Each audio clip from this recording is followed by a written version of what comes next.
Hey guys, this is CSDX, but you can call me Sean, and welcome to another rendition of Appraisal, where I determine where the hell did my goatee go?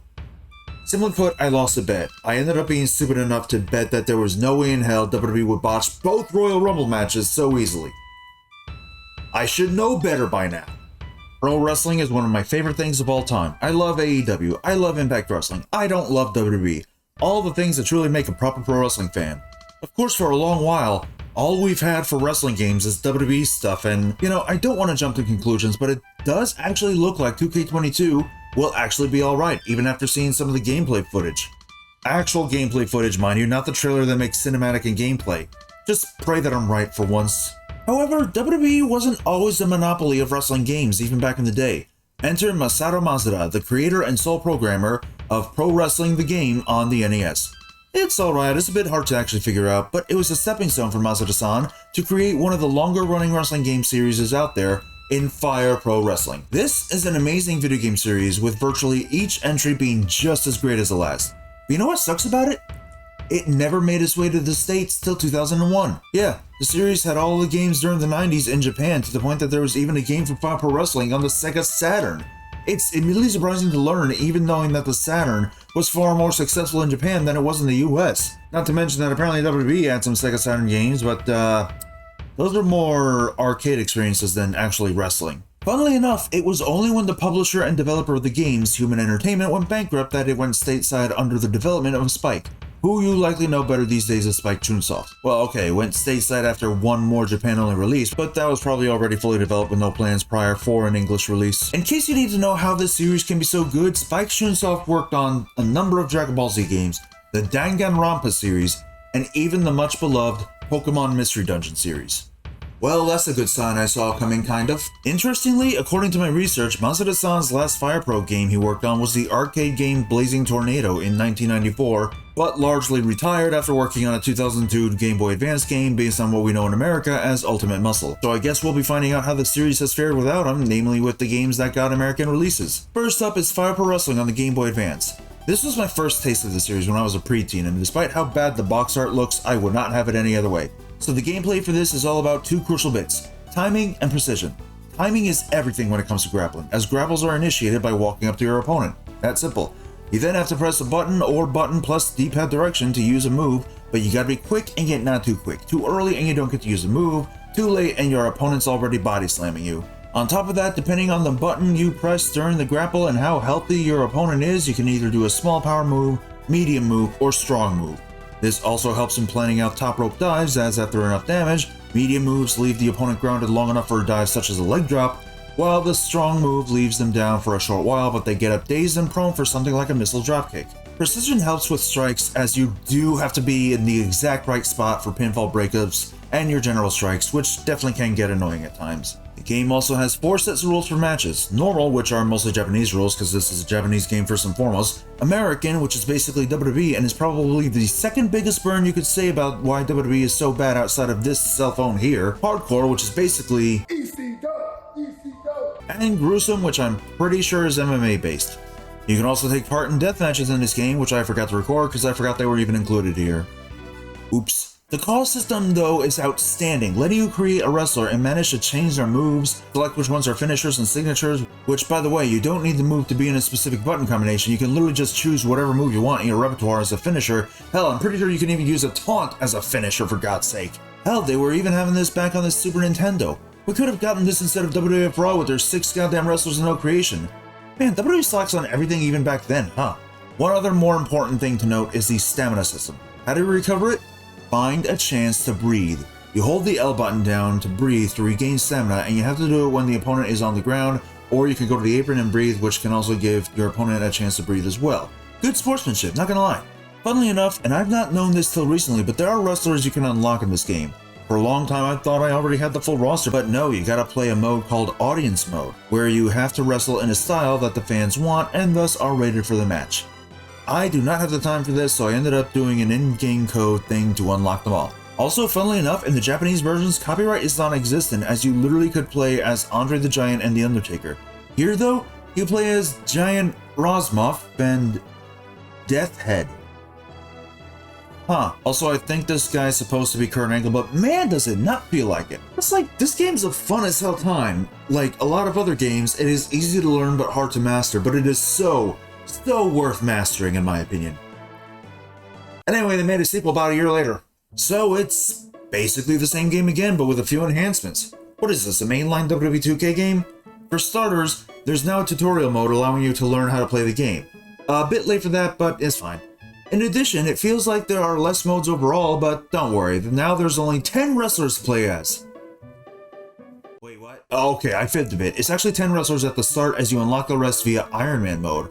Simply put, you choose 2 wrestlers to play as, choose your difficulty, get yelled at by a masked Gen 1er, and then go through a sort of gauntlet, kinda? Each opponent you beat, you then unlock with a pretty cool animation for it, and I remember it being a struggle to get wrestlers unlocked in normal as a kid. How many do I need to unlock again?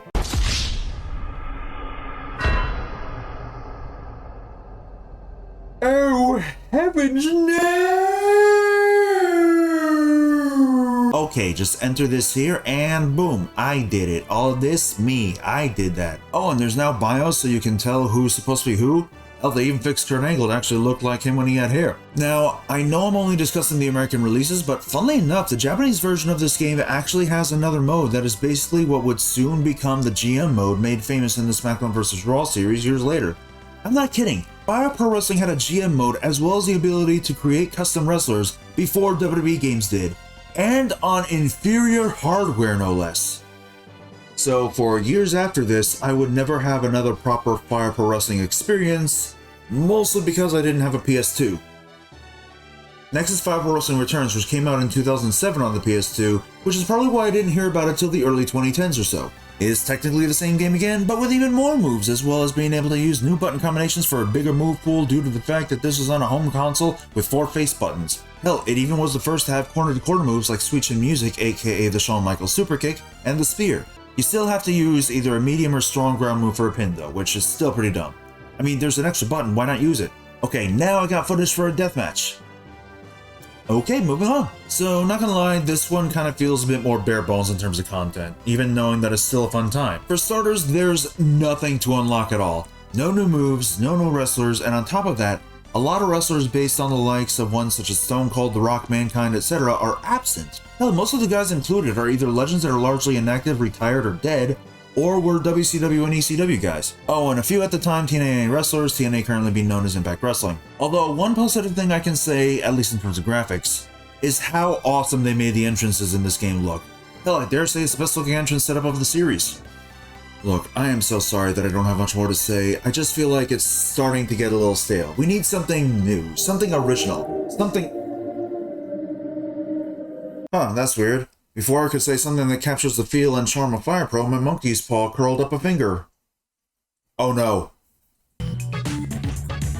Wait, no, I take it back and take it all back! So this is Fire Pro Wrestling for the Xbox 360, aka the, quote, Avatar Fame Star Edition. What that means is it's a game made to market Xbox avatars. Remember Mii's from Nintendo? Yeah, the 360 avatars were Microsoft's answer to them despite an answer never actually being needed. You'd even get options to buy clothing for the avatar in the DLC of specific Xbox 360 games, and yeah, it costs real money. The fact that the avatar clothing was listed as DLC though is definitely a bit much. I don't like that. I think that's dumb. I mean, granted, it's the best way to get clothing in relation to the game, but like, why? As for this game, it's okay. It's a more arcadey and very cartoony game that feels more like a spin-off than a mainline entry, but no. According to Wikipedia, this is listed as a mainline entry. Still, it plays okay, the controls are responsive, there's nothing inherently wrong with it. Actually, I lied, there's everything inherently wrong with it. So much of this feels like a downgrade. A fun downgrade, but still a downgrade. For example, you had access to roughly 13 front grapple moves in Fire Pro Wrestling Returns, in addition to the 6 back grapple moves for an overall total of 19 moves to utilize, with there being so much variety to have. What does this game give you? Only 6! 4 for front grapples, and 2 for back. On top of that, you only get 1 diving move versus the 4 you get in returns, and that diving move also counts as your move to dive from the inside of the ring to the outside. You don't even run to do it, you just press the button and boom. On top of that, just 1 running grapple. Hell, you don't even get a running strike either. But you get at least 3 taunts so that you can hear your avatar sound like... It sounds like if Arcade from Marvel sounded like what he looked like but tried to do the Joker laugh. It sounds like the Final Fantasy X laugh that makes sense in context except that Tidus had a nasal infection. It sounds like... Wait, hold on a moment. Is there another epic voice clip that I can at least hear? Alright, I stand by everything I said today. Sadly, this would be the last Fire Pro Wrestling game released before Masato Mazda sadly passed away in 2014. Now, I don't want to claim anything, but I'd like to think that this last game we're looking at was made in his honor, because they pulled out all the stops with this one to the point that I personally think it's one of, if not the, best professional wrestling game of all time.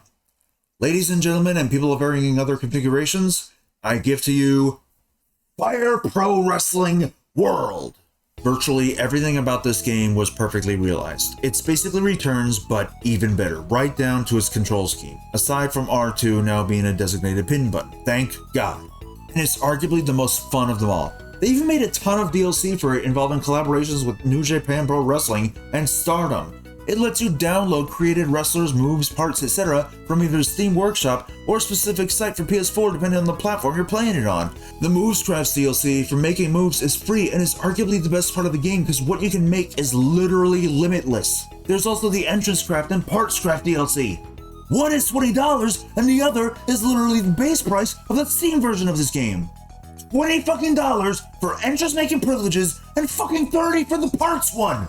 How the hell this didn't get as much flack or anger, I have no idea. It's assumed that it's because it isn't a big AAA game. There's also a Fighting Road story mode included in the PS4 version and some of its DLC, and only DLC on Steam, as the NJPW collab was bundled into the PS4 release. Yes, $50 total obviously. I remember thinking story progression for it is slow, but it shouldn't be too big an issue. No idea why the text went by so fast there. I might have been pressing a button wrong or not knowing it. You basically create your own wrestler from the ground up and earn training points to boost stats after each match. It's actually a lot of fun, even if you don't get to start off with the ability to climb the turnbuckle right away. There's also the mission mode, which allows you to unlock new moves and increase the limit of points you can have for calls outside of Fighting Road. Oh yeah, use the in-game cheat. Yeah, the in-game cheat for mission mode is there if you don't want to do them, and I can see why. They get very freaking hard. Probably the worst ones in my experience are missions 36, 43, and especially mission 48. Hell, the main reason this video ended up being after my BDSP video and still taking a while to get done? I opted to S-rank the missions, and let me tell you, I was scared shitless at the thought of the in-game cheat blocking me out of the trophy and thus the platinum one. Okay, it is days later after everything that happened, and I'm just here to show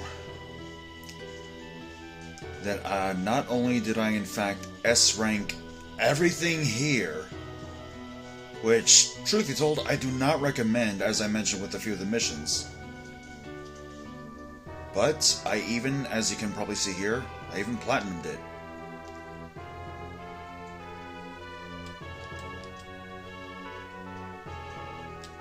As you can probably see, it was 2 years in the making, but yeah, I did it. And I have never been prouder. Well, okay, I've been prouder, but like, in this case, I've never been prouder. Yes, it was that long. I'm a busy, depressed man. Personally, this is it. This is arguably the best pro wrestling game of all time. If you care too much about graphics, though, well, sucks to be you, because you're missing out on arguably the best thing Spike Chunsoft has ever made. Pokemon Mystery Dungeon is a very close second, however. Oh my god, I'm so glad that not only did I finally get this out, but I also got it out before doing the Pokemon video, despite the fact that I kind of beat the game already. You want to know how long this took to come out? Not only did the trophy thing show that it was earned, the platinum was earned at like December 26th or so, but also the fact that I have since sold the PS4 that I had due to financial issues, and also so that I can make room for the PS5 that I'm going to likely get by the time 2046 rolls around.